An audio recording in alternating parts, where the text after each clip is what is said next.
Diz aqui o texto o seguinte, que a União Europeia, as principais potências do bloco, pelo menos, e o Reino Unido, que sempre está mais ou menos à parte, né, apelaram ao respeito pelo direito internacional e condenaram o regime do Irã pela retaliação às ofensivas de Estados Unidos e Israel contra a República Islâmica. Até aí, mais ou menos, nós estamos sabendo, né? No entanto, até agora, os europeus não conseguiram articular uma abordagem comum. O continente se mostrou dividido e incapaz de agir no conflito do Oriente Médio, que pode ter consequências para a Europa e para o mundo. Lembre-se, né? A gente tem, por exemplo, vamos pegar o exemplo aqui da Península Ibérica, né? Composta por dois países que nós conhecemos bem, Portugal e Espanha. A Espanha bateu de frente com os Estados Unidos e, obviamente, parte da população, de seus políticos, de suas lideranças, temem algum tipo de retaliação por parte dos Estados Unidos. No caso de Portugal, a situação é totalmente inversa. Portugal não criou nenhuma oposição ao uso da base militar nos Açores, né?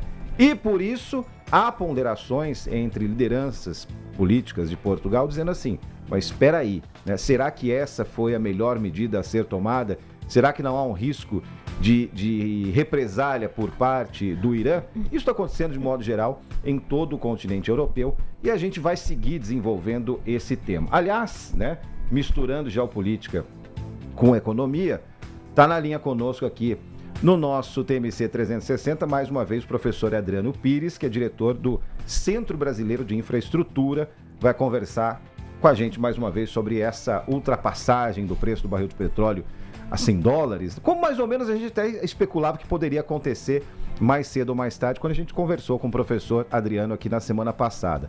Professor, prazer falar com o senhor novamente, tudo bem? Bom dia. Bom dia. Prazer falar com vocês também.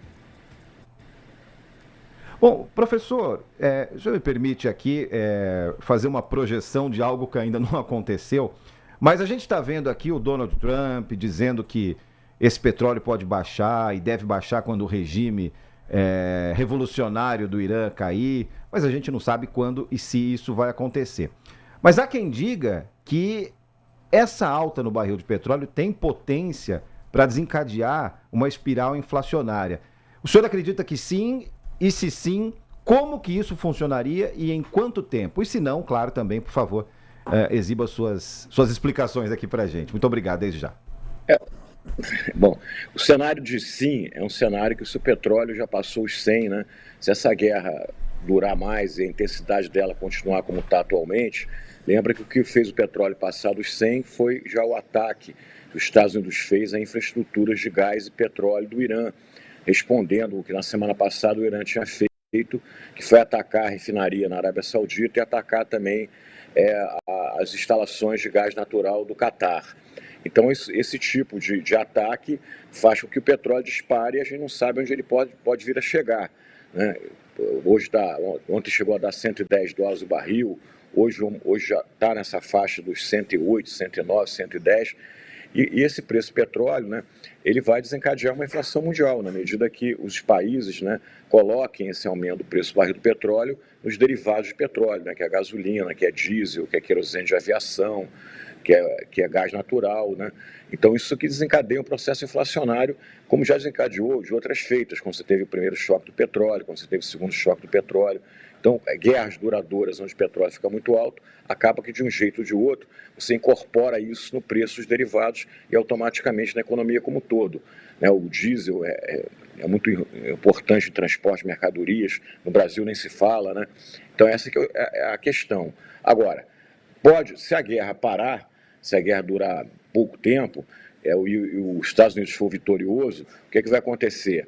Como hoje, explicitamente, né, claramente, esse aumento todo é só função do conflito, não é função do que ocorre de fato no mercado de petróleo.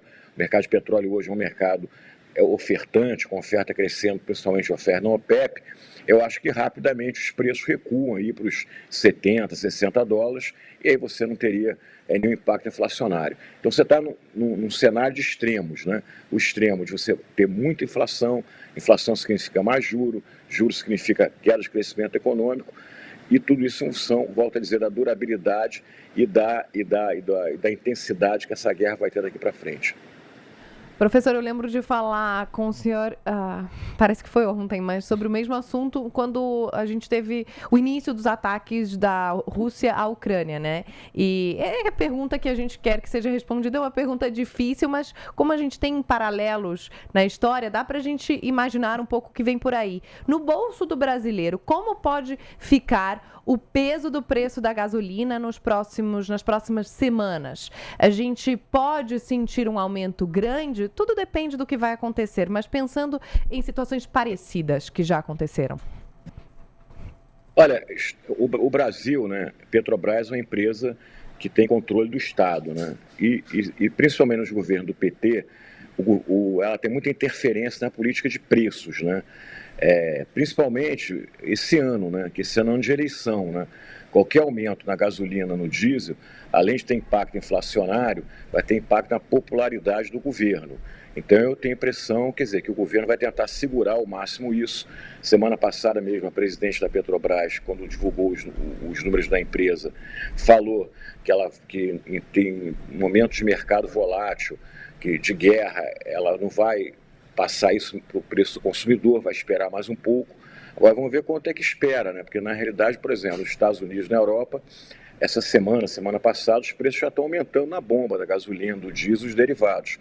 Então, se esse petróleo vai a 150, evidentemente, não dá para transferir todo esse número, né, para o consumidor, dado que a gente falou anteriormente de que vai ter um impacto inflacionário explosivo.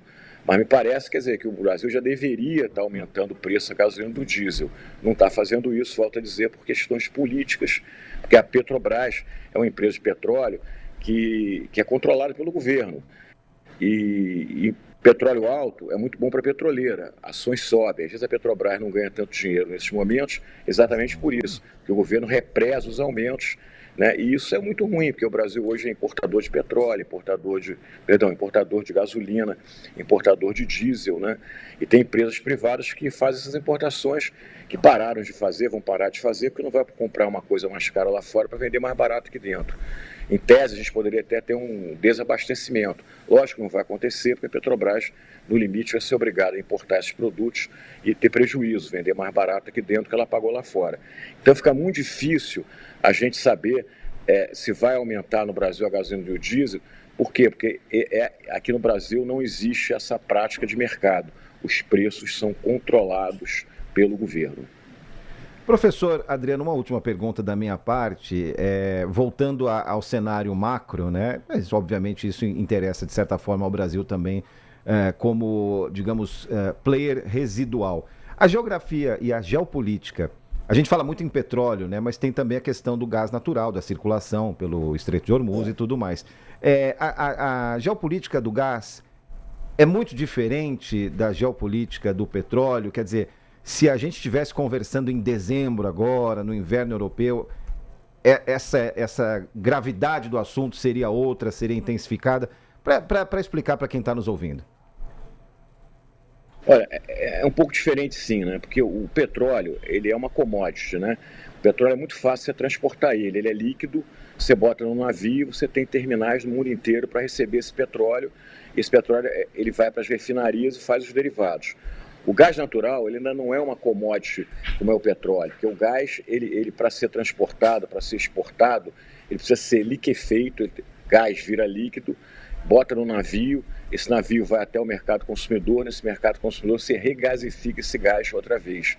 Então você ainda não tem tantas instalações assim de liquefação e mesmo de regasificação para que a gente classifique o gás como uma commodity, como o petróleo. Mas o gás natural, como é uma fonte primária de energia como o petróleo, tem crescido muito o consumo. Em particular, você citou bem a Europa. A Europa consome muito gás para gerar energia elétrica, para residências, para cozimento de alimentos e para a indústria, né?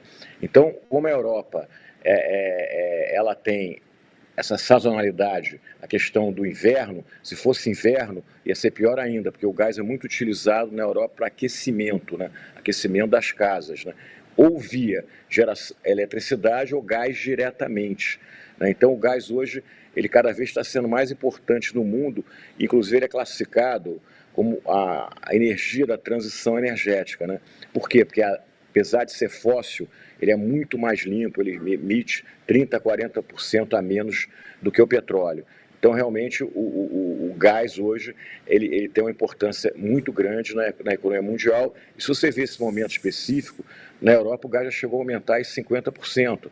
Né? Por quê? Porque você não tem mais gás da Rússia, que vai para a Europa, o gás que está abastecendo a Europa depois da guerra é gás americano e gás do Catar. O Catar para a produção, o preço do gás explodiu na Europa. Agradecemos a participação mais uma vez no nosso TMC 360 do professor Adriano Pires. Muito obrigado pelos esclarecimentos. E o senhor já sabe, né, que vira e mexe a gente chama para bater mais um papinho, né? Uma ótima semana, um grande abraço.